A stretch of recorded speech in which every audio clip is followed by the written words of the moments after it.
তুলনামূলক অন্যান্য ক্যাটাগরির আবেদনের চাইতে এটা একটু সহজ। নিজে এটা করতে পারবেন। আসসালামু আলাইকুম রাহমাতুল্লাহ। অনেকে জানতে চান যে ফ্রান্সে আশ্রয়প্রাপ্ত কোনো ব্যক্তিকে, একজন রিফিউজিধারী বা প্রোটেকশনে থাকা কোনো ব্যক্তিকে বিয়ে করলে কি সহজে ফ্রান্সে কার্ড পাওয়া যায় বা নিয়মিত হওয়া যায় কিনা? সহজ বলা যাবে না, তবে তুলনামূলক অন্যান্য ক্যাটাগরির আবেদনের চাইতে এটা একটু সহজ। এবং সেই আবেদনটা কোথায় করতে হবে, কি কি ডকুমেন্টস লাগে অনেকে জানতে চান। এটার জন্য আপনার আলাদা লয়ার বা কোনো প্রতিষ্ঠানে যাইতে হবে না, কোনো বাংলাদেশি অফিসেও আসার দোকানে, কোনো ফরাসি অফিসে আসার দোকানে, আপনি নিজে এটা করতে পারবেন। শুনুন আমার কাছ থেকে ভিডিও। আপনি অনলাইনে গিয়ে সার্চ করবেন, গুগলে গিয়ে আইএনএফ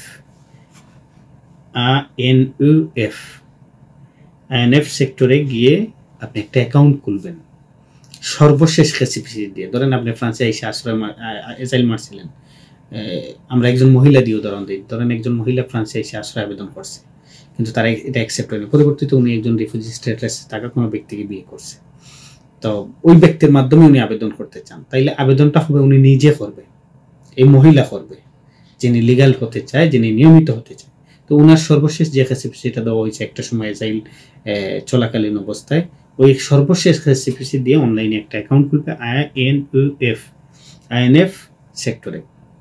আইএনএফে গিয়ে অ্যাকাউন্ট খুলে এরপরে মন্দো ফামি রেফিউজি একটা ক্যাটাগরি আছে, একটা অপশন আছে, যে অপশনে উনি অপশনেই যে অপশনটা উনি চয়েস করলে এরপরে স্টেপ বাই স্টেপ তাই করা আছে কি কি ডকুমেন্টস দিতে হবে। তো বিশেষ করে পাসপোর্টের কপি লাগবে, যেহেতু উনি রিফিউজি না, ওনার পাসপোর্টটা লাগবে। সেকেন্ড হইল ওনার অ্যাড্রেস লাগবে মন্দোসিমোয়া, তারপরে ওনার সার্টিফিকেট অফ ম্যারিজ লাগবে, ম্যারেজ সার্টিফিকেট লাগবে। এরপরে ধরেন একত্রে বসবাস করেন, অনেক সময় প্রমাণগুলো আছে, এই 5-7টা এবং একটা ফটো লাগবে, এবং বার্থ সার্টিফিকেটটা লাগবে, একদম মেসেজ লাগবে।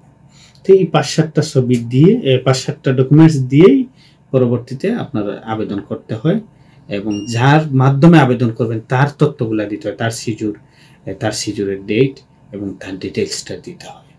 অনেক সময় অফার ডিসিশন চায় ওই ব্যক্তির, অনেক সময় চায় না।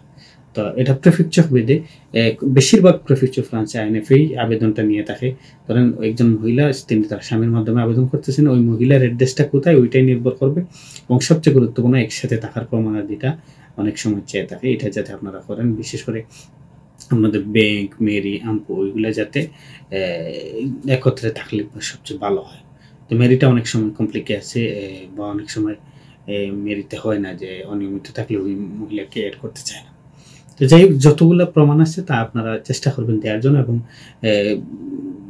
চেষ্টা করবেন যে প্রমাণ এখানে না চাইলেও এমনিও বসবাসের ক্ষেত্রে একসাথে এই জিনিসগুলো থাকলে লাভ হয়, পরবর্তীতে কোনো না কোনো অফিসিয়াল কাজে আপনার লাগতে পারে। তো যাই হোক, আজকে আমার মূলত এই ভিডিওর উদ্দেশ্য ছিল যে একজন অনিয়মিত ব্যক্তি কোনো নিয়মিত একজন ব্যক্তিকে যদি বিয়ে করে আর ওই ব্যক্তি রিফিউজি স্ট্যাটাসে থাকে, তাহলে তাকে বিয়ে করার পরে, এবং সেই বিয়েটা যাতে অফিসিয়ালভাবে হয়। বিয়ের প্রসঙ্গ যেহেতু আসছে, বিয়েটা যে অনেকে আমাদের বাংলাদেশের ধর্মীয় সিস্টেমে বিয়ে করলেই আবেদন করতে পারবে একসাথে থাকলে, একসাথে থাকার প্রমাণ দিয়ে না, বিয়েটাও অফিসিয়ালভাবে হতে হবে। একসাথে তো থাকতেই হবে, আবার বিয়েটাও অফিসিয়াল নিবন্ধিত এদেশের অফিসিয়াল সিস্টেম হতে হবে মেরিতে গিয়ে।